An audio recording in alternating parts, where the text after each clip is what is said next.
Hey, everybody. Welcome to Funnels and Follow-Up. I am Catherine Cohen of Cohen Coaching. Today, we have Tiffany Tooms on our show.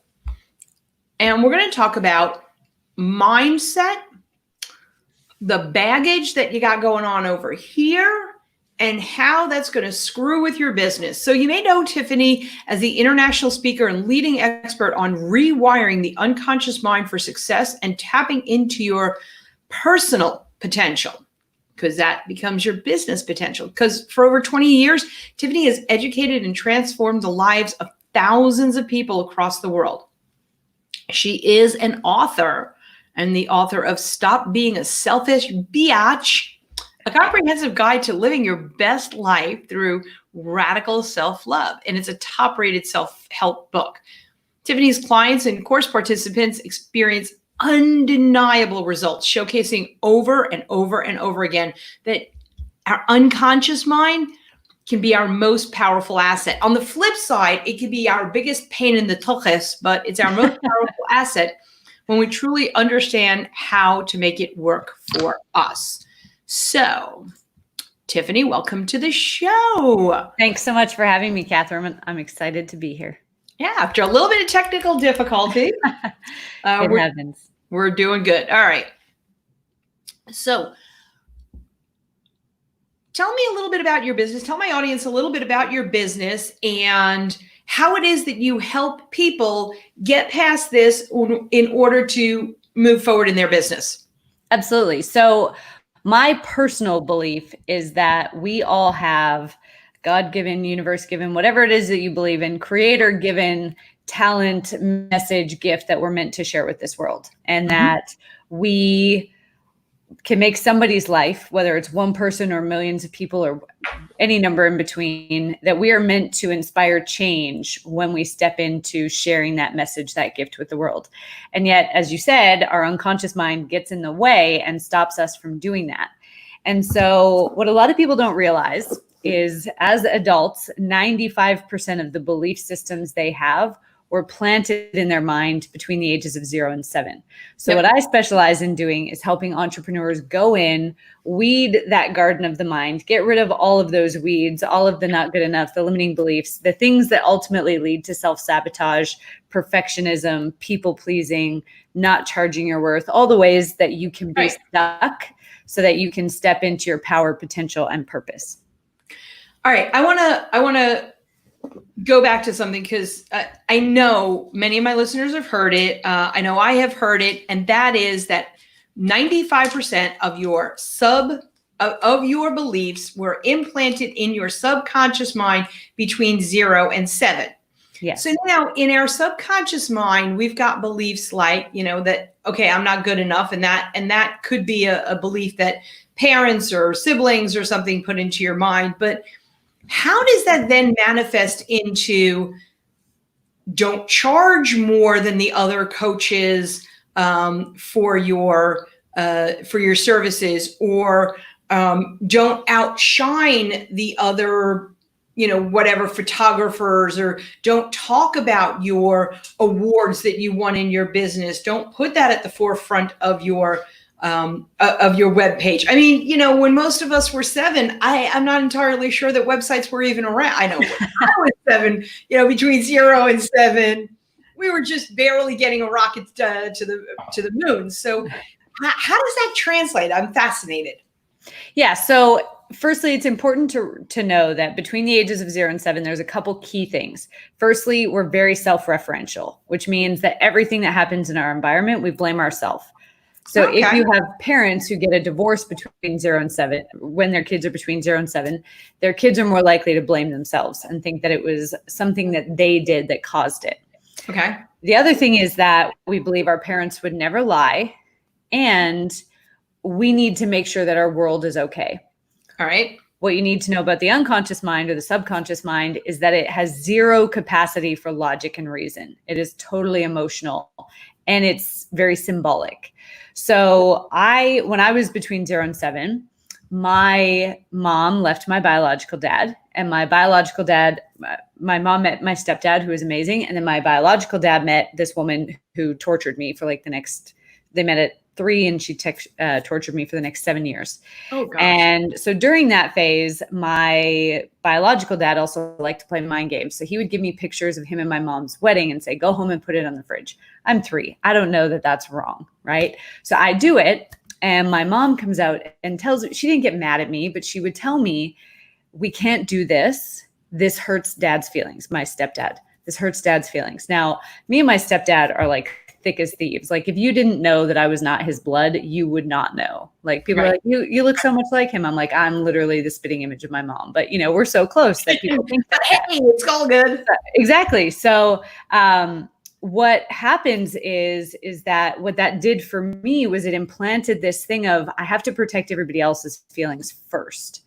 And so when it came to relationships, if I was dating somebody and I knew that it wasn't right, but they loved me, then I would feel bad hurting them. So I would just let the relationship fall apart, or I would stay until it did eventually fall apart so that I didn't have to break their heart.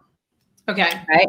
And then if there's any form of neglect or bullying or abuse, that can translate into not good enough. Now, we hear parents talking a lot about money doesn't grow on trees, or, whatever other, you have to work hard to make money, whatever other beliefs you hear about money. And all of a sudden we get the belief that firstly, we have to work hard for money, but then also so do other people. And so if you have this belief of you have to work hard to make money, then all of a sudden we really go into this place of unconsciously, we go into this place of, well, is what I'm giving them going to be worth their hard-earned money because they've worked hard for this? So I have to make sure that I'm giving them value for money. And so even though we've moved into a phase of society where we don't get paid per hour, but we get paid for the value that we provide somebody or the return on investment that they'll get. A lot of people, a lot of coaches that I work with, a lot of other people that I work with, they still are like, I know I should charge like $1,000 an hour, but $1,000 an hour, like for my time, what am I going to give them that's worth that?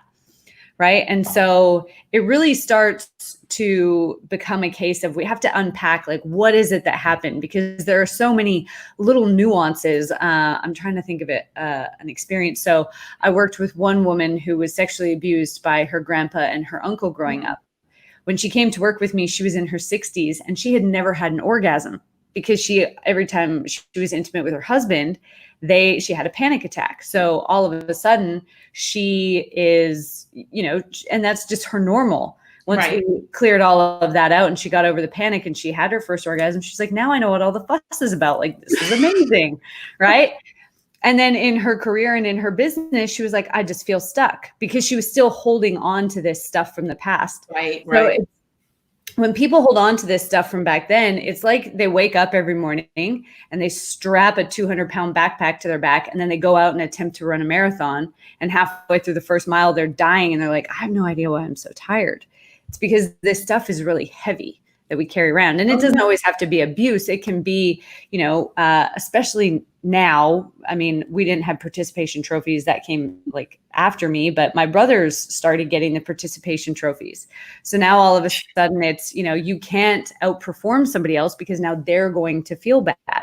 Right. And that's where this, like, we can't brag too much. Got it.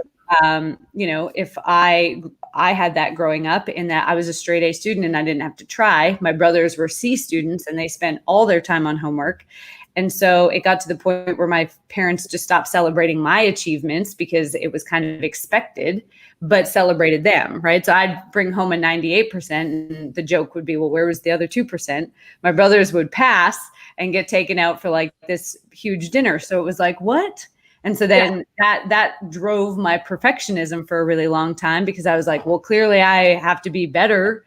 And I'm 100% all the time. So there's so many little aspects. Like it could be a small passing comment from a parent.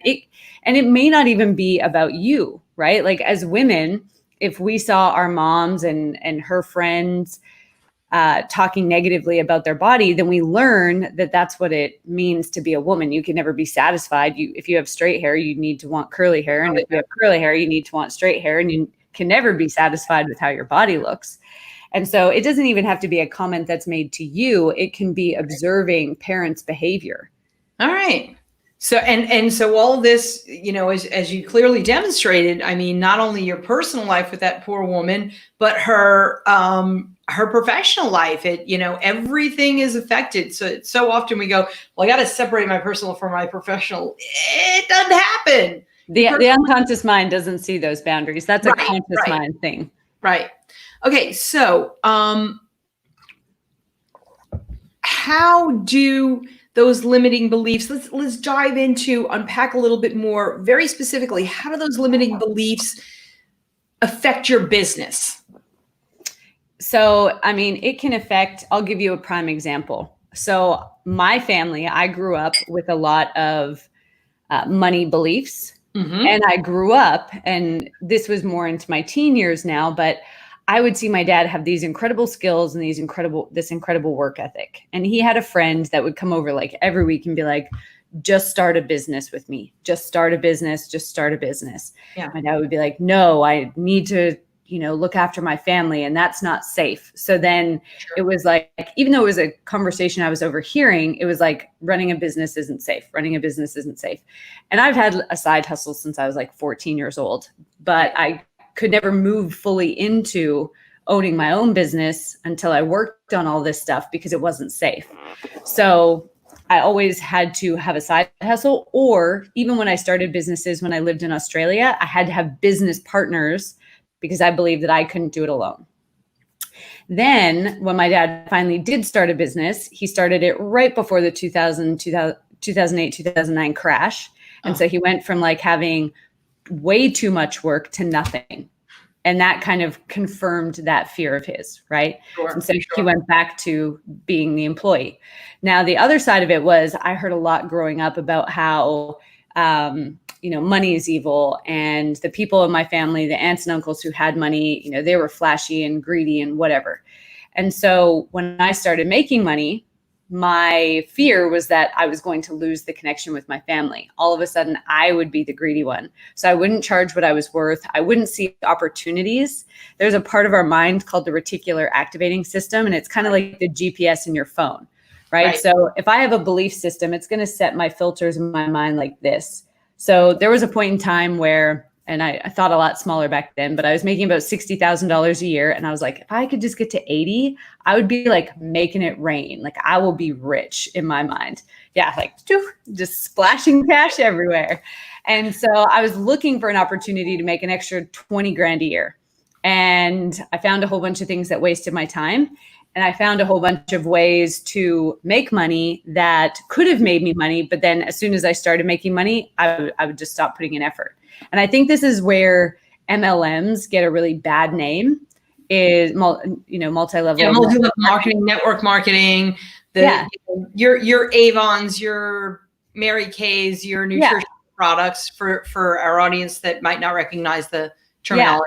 So you may, your Amways. So you may, all these people come in who have these negative money beliefs, but are looking to get rich quick. And this is what I did. I got into this amazing skincare business. The products were incredible. And then I started making money from it. And I was like, oh, like, what is it? And I just stopped showing up. I just stopped doing the work. And then because I stopped doing the work, the money stopped coming. And I was like, oh, see, this was too good to be true. No, it wasn't that this was a scam. It was that I didn't fully show up. So there was a job opportunity or a business opportunity. This guy was asking me to come on the board of his performance facility. And I was in the fitness industry back then. And he was like, I would love to have you as a director of education. You could do mindset training. You could do like rehab training, all of this stuff. And we would pay you 60 grand a year.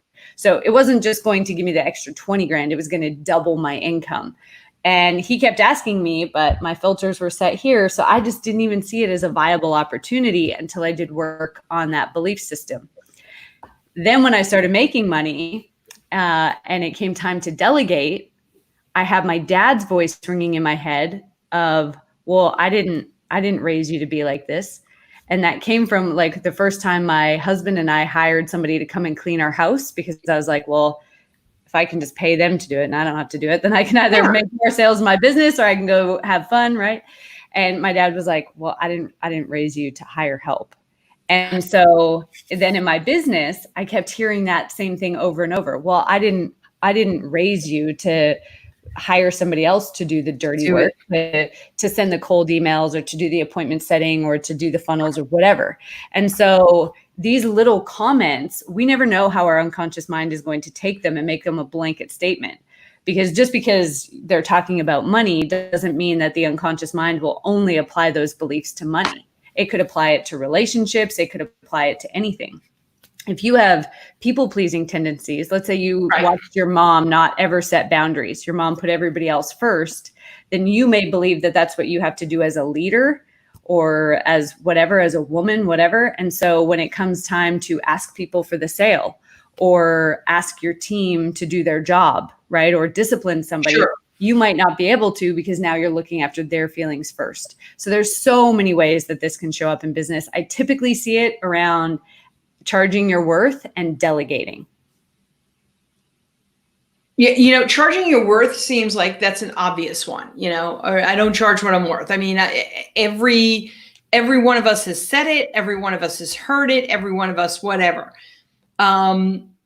But I've never heard it around delegating, but that makes perfect sense. The way you said your dad said to you, I didn't raise you to hire somebody to clean the house. I didn't raise you to hire a bookkeeper, or like you said, somebody to do your funnels or your emails or a virtual assistant or whatever it is that you're hiring. If you've got that belief in your mind, then you're going to keep struggling to do it all. I've got to do it all. I've got to be the one who does it all. And I mean, even if you were raised with a perfectionist parent, right? Where I had a client recently who was stuck in perfectionism in his business. So got stuck in this paralysis by analysis, couldn't put anything out because it wasn't perfect yet. Right. And when we dug into it, his mom had homeschooled him. And every time he got an answer wrong on his math homework, that was where he struggled. Whenever he got an answer wrong, she would discipline him. So it ingrained this belief of, well, it has to be perfect before you put it out, which also translates to, well, nobody else can do it as good as I can, right? So there's so many different ways that it can show up. Absolutely. Now you are a mindset coach, and specifically, or one of your tools is NLP, neuro-linguistic programming. Yes, that's right. How does NLP help? How does NLP help you reprogram your subconscious mind? I mean, one would think I could just go, I am thin, I am thin, I am thin. And oh, look, 50 pounds just came off my fat ass, and it doesn't. So how do we do that? So a lot of people in the marketing and the funnel world, they know NLP from sales. What they don't realize is that NLP was actually created as a therapeutic technique first. Yes. And so when I use it with my clients, it is about our self-talk, but we can also use specific language patterns to start to rewire the neural pathways in the brain. And even just getting people to realize that if they make a subtle shift of words, it's going to put a different picture in their head. And the picture in your head is what you're going to go after. So on your comment, I had a guy come to me who was wanting to start a business. His health was terrible. And we know that as entrepreneurs, you can only go so far as your health. And so the doctor's telling him, your type 2 diabetes is so bad, you've got like 10 years left to live. Like, start getting your affairs in order. And just by learning how different words put different pictures into his own mind, he was able to reverse his type 2 diabetes to pre-diabetic numbers in less than 6 months. Like, he went back to see his doctor and she was like, I think somebody's messed up the blood sample because I don't even know how this is possible.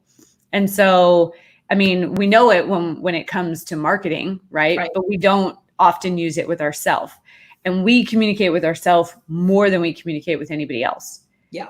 And so it's subtle shifts. Like, if you are thinking, I have to make this sales call after I watch this video and it's going to be so hard, then you're only going to see the opportunities for it to be hard to sell that person.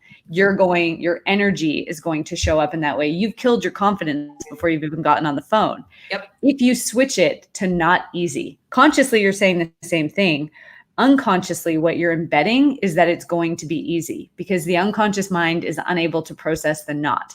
So if you think about it, Catherine, if I say, don't think of a purple frog, what picture did you just get? I've got a purple frog sitting right here on my desk. There you go. So what happens is our unconscious mind has to get a picture of what we're saying. And then the conscious mind comes in and goes, no, don't think of that. Think of a pink tree. So now you've got a pink tree. So if you just switch your hard, impossible, difficult, all of those negative words that you use to describe the things that you need to do in your business, and you change it to not, and then the opposite, not easy, not possible, not blah, blah, blah, then you're programming yourself, you're hypnotizing yourself with the positive suggestion. I know the answer to this. I am hoping some of my listeners know, but if they don't, doesn't the not screw the whole thing up? It's not easy. It's not possible. It's not doable.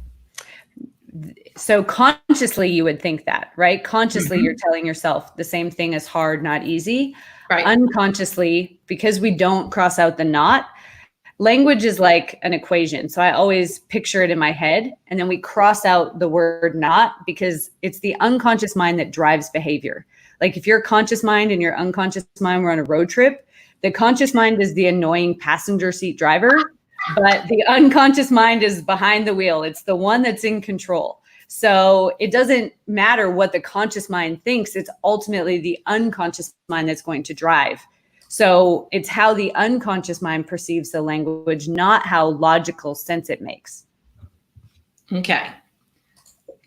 That's an important differentiation, because when you start to do these affirmations and then people go, you have to do the affirmation in the positive, you're saying, change what's negative and what you truly believe is negative into a different negative that has a positive on it. There's so many aspects of it.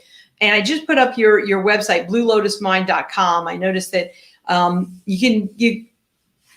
if this is fascinating to you, if this is important to you, that changing your belief system, changing the things that you don't even realize you're thinking, like 90% of this stuff, you don't even realize you're thinking this.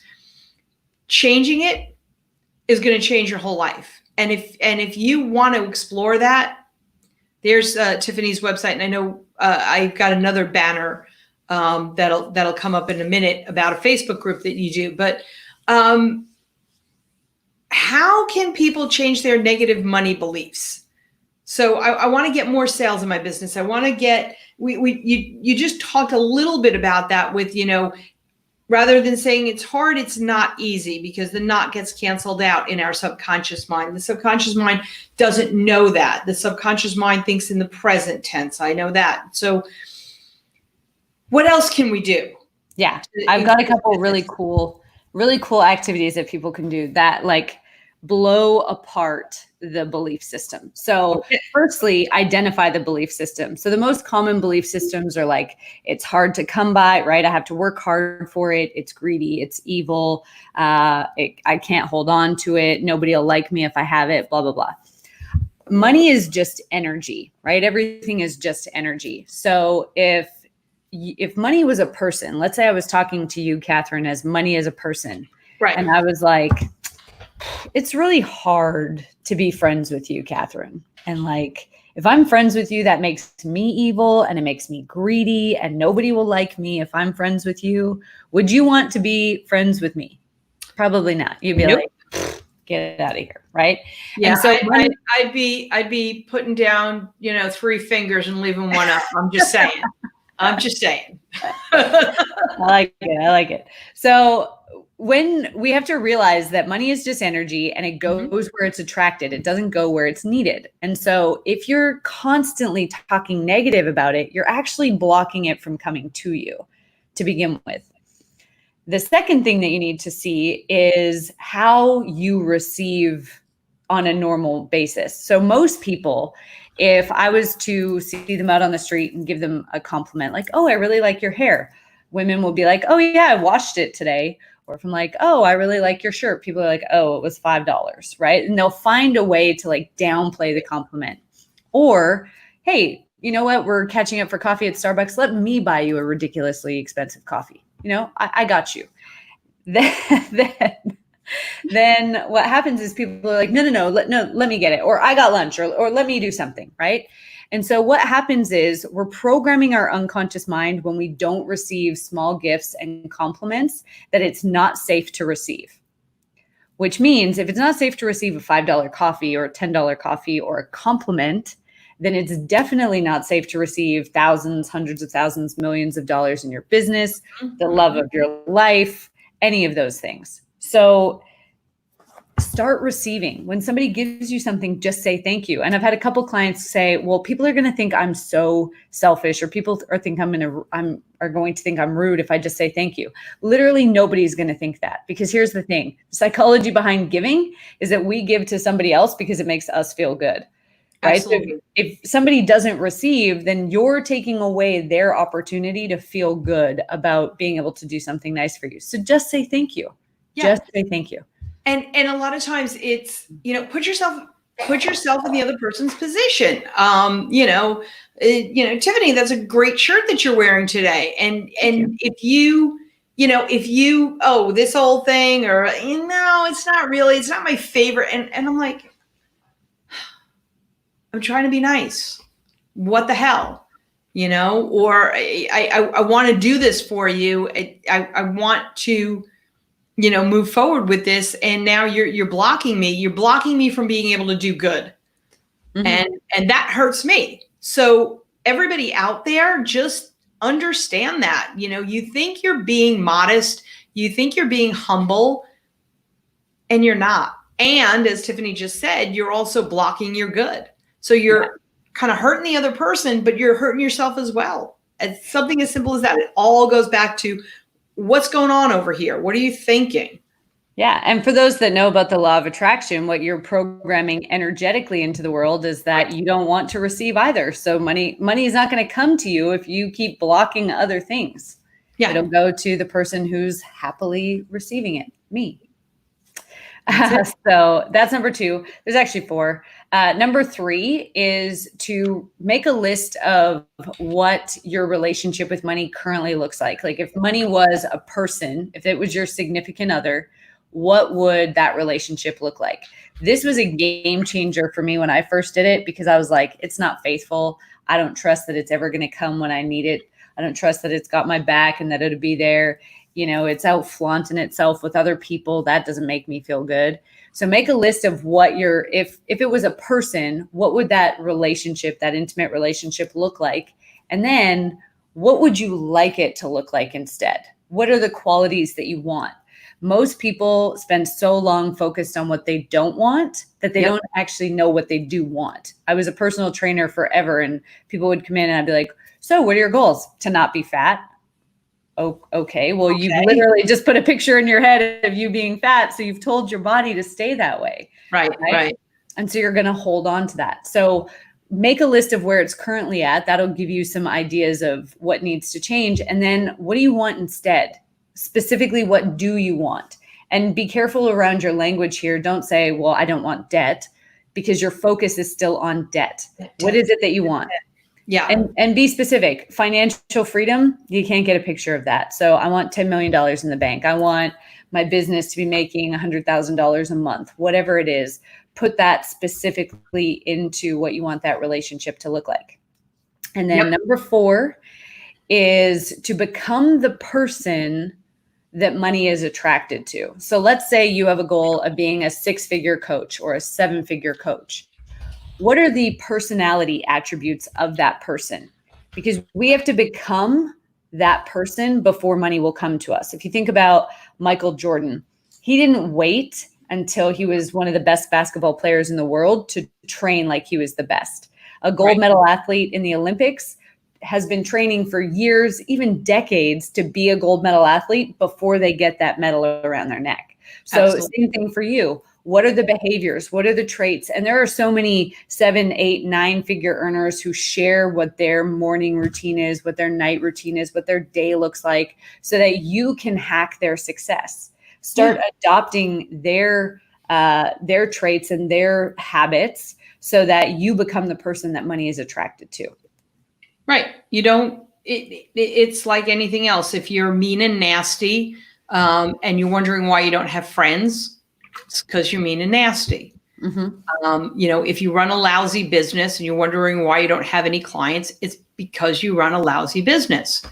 If you say money is evil, money is this, money is that, and you're wondering why you don't have any, it's because it is energy and it only wants to hang out with people that like it.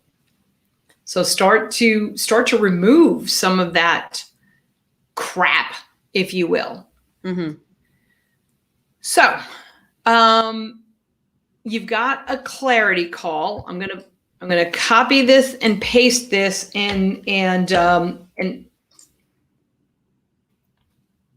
you need to like copy this down or get with me and or get on Tiffany's website. But this is, there we go. It's too much to do. And the negative thing. I do this easily and effortlessly. That is Tiffany's calendar. Tell us about a clarity call. Absolutely. And if you don't copy down that link, then if you go to my website, you can just fill in the form, tell me that you saw this video with Catherine, and I'll send you through the link. So I'm offering, for those of you watching, a 45-minute clarity call with me. So we'll get on the phone. We'll talk about what your biggest mental block is right now. And if you don't know, trust me, I've got ways of figuring it out. And we'll clear that out for you. We'll start weeding the garden of the mind so that you don't have this like battle going on in your head every time you're attempting to grow or to sell a client or to delegate a task. Yeah. If things don't feel smooth, if things don't feel right, your business isn't going to go smoothly. So in order to attract people into the funnel, I mean, it's the name of the show, people. It's funnels and follow-up. We're talking about getting people in and keeping that relationship going. But if it doesn't feel right to you, it's not going to feel right to the people out there. So if it doesn't feel right, that means, let me take a step back. This doesn't feel right. Okay. What might be going on in the world? All right. What craziness is happening in the world? What is the geopolitical situation? Take a look at that first. Okay, I'm going to have to adapt to these things. How do I feel about these things? Oh my gosh, I'm paranoid. Oh my gosh, I'm scared crazy. Oh my gosh, I'm this. Oh my gosh, I'm that. Okay, now we got it all going on. And Tiffany, stop me if I'm like going off the deep end over here, but it's like, okay, I see what's going on over there. All right. Because we all want to look outside ourselves first. Am I right? Do we all? I mean, except you, because you do this all day long. I mean, 2020 is a year that is bringing up everybody's stuff. So whatever you're feeling in the current conditions of the world, totally justifiable. And I still think it's an invitation for your unconscious mind to saying, hey, this is the time that we got to work on this. Yeah. Like if we're going to make the wholesale changes in the world that, people are wanting and needing, then it starts with us. We have to do our part by healing our stuff. Exactly. Because you look out there and you're like, okay, that's going on. And then you go, well, how is it affecting me? Oh my God, I can't grow my business because of this. I can't do this because of this. Now it's on you. Now it's on you. You've already taken the 5 minutes to look outside of yourself. And now you've proven it's not outside, it's inside. So now it's on you. Mm-hmm. And hop on a call, bluelotusmind.com. I think that's great. Just go there.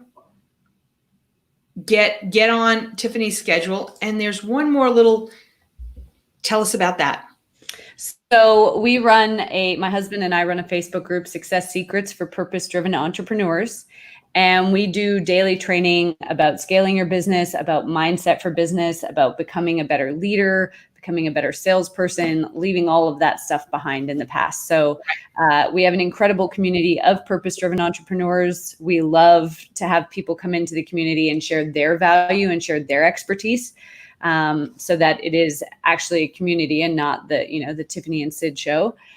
So we would love to have you join us.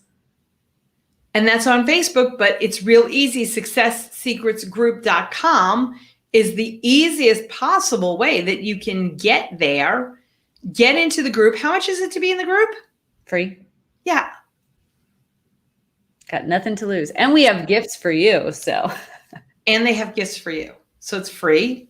You learn something. You start to reprogram your mind. It is so about reprogramming your mind. You can't go out forward unless what you're putting out forward is like good, clean, pure stuff. And good, clean, pure stuff comes from, all right, what are the subconscious beliefs? What is it that's blocking me? If you're being blocked, it's a subconscious belief. It's as simple as that. If business isn't going well, unless you're sabotaging, and if you're sabotaging, it's a subconscious belief. So there's so much stuff that we come into our business, into our life, into our relationship with. There's all this stuff. I don't think that any one of you would go for weeks and months and years without vacuuming the house and dusting the house and cleaning the house. Why are you going your whole life without saying, okay, what are the thought patterns that I'm doing? How is this affecting me? And how can I change those patterns to make the life that I want to have? Simple as that. Tiffany, do you have any parting thoughts or ideas for our listeners for funnels and follow-up? I would just say that your unconscious mind wants you to have everything that you want. Once you start programming it with what you want, you'll start seeing massive change. This is not woo-woo. This is science. Once you start figuring out how to program your unconscious mind, getting rid of the limiting beliefs that battle what it is that you want, life changes and it becomes a whole lot easier than anybody ever told you it could be. And that is just a beautiful thing when life is easy and, and things go along nice and smooth. Trust me, there is too much crap going on in the world, and, to just not go through and clear up what you can. So Tiffany, Blue Lotus Mind is your business. You are helping men, women, and children. We didn't really get into that because this is more of a business show, but absolutely men, women, and children in clearing up what's going on between the ears so that your outer world is exactly what you want it to be. I want to thank you so much for being on the show today and for sharing some wonderful ideas with our audience. Thank you so much for having me. It's been awesome. Terrific. If you want to catch this again, you can catch it on YouTube on the Cohen Coaching channel. You can catch it right here, Funnels and Follow-Up on Facebook. I always say right here because I know I'm broadcasting live on Facebook and we get interaction there, but we're broadcasting live on YouTube as well. On all of your favorite podcast players, we are on audio, so you can listen and drive at the same time. Until next Monday, everyone, thank you so much. Bye-bye.